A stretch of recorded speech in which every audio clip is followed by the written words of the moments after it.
Chairman Jordan, Ranking Member Nadler, members of the committee, good morning. First of all, Ranking Member Nadler, I appreciate the kind words about our business. It's very kind of you. And also, I assume that we'd be doing a lot better without the institutional obstacles that I'm about to discuss. We're in the midst of a trust crisis in the world of media, which is because so many in the legacy media have lied in order to preserve left-leaning narratives. To take just the most recent example, we were told by the legacy media that President Biden was just fine. For years, anyone who questioned his health and mental fitness was trafficking in cheap fakes. And then President Biden went out and engaged in a full-scale mental collapse on stage in front of hundreds of millions of people. So we can see why Americans, at least Americans who are not Democrats, do not trust the media. The question isn't really why the legacy media have lost Americans' trust. We know that answer. The question is why, despite that loss of trust, the legacy media continue to gain share in the advertising market. And the answer is simple. There is, in fact, an informal pressure system created by Democratic legislators, this White House, legacy media, advertisers, and pseudo-objective brand safety organizations. That system guarantees that advertising dollars flow only to left-wing media brands.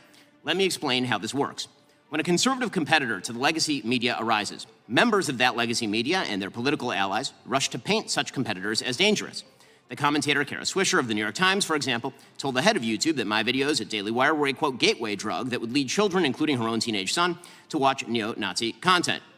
Never mind the yarmulke. Elected Democrats pick up that same messaging. In 2017, Senator Dianne Feinstein told lawyers at Facebook, Google, and Twitter, quote, you created these platforms and now they're being misused, and you have to be the ones to do something about it, or we will. Social media companies react to incentive structures, including threats. They've responded by adopting the standards of third-party left-wing informational safety groups like the Global Alliance for Responsible Media, or GARM. GARM purportedly sets brand safety standards, objective standards by which advertisers and platforms can supposedly determine just what sort of content ought to be deemed safe for advertising. In reality, GARM acts as a cartel. Its members account for 90% of ad spending in the United States, almost $1 trillion. In other words, if you're not getting ad dollars from GARM members, it's nearly impossible to run an ad-based business. And if you're not following their preferred political narratives, the ones that Kara Swisher and Dianne Feinstein would follow, you will not be deemed brand safe. Your business will be throttled. We at Daily Wire have experienced this firsthand. In 2017, after Senator Feinstein made her threats to bring the weight of government down on social media platforms, Daily Wire YouTube channel saw a 1,000% increase in content enforcements over a 2-year period. Since 2021, after Democrat officials further turned up the heat on social media companies, my personal Facebook page has seen an over 80% drop in impressions. Or take Joe Rogan. When Joe said that he had taken ivermectin after getting COVID, White House Press Secretary Jen Psaki pressured Spotify to take action, stating, quote, we want every platform to be doing more to call out mis- and disinformation while also uplifting accurate information. Spotify complied. Spotify, of course, works with GARM.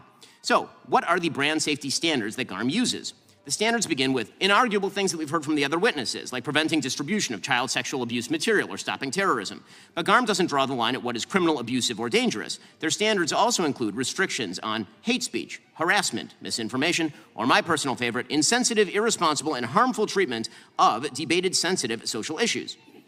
Those criteria are highly subjective in theory, and they are purely partisan in practice.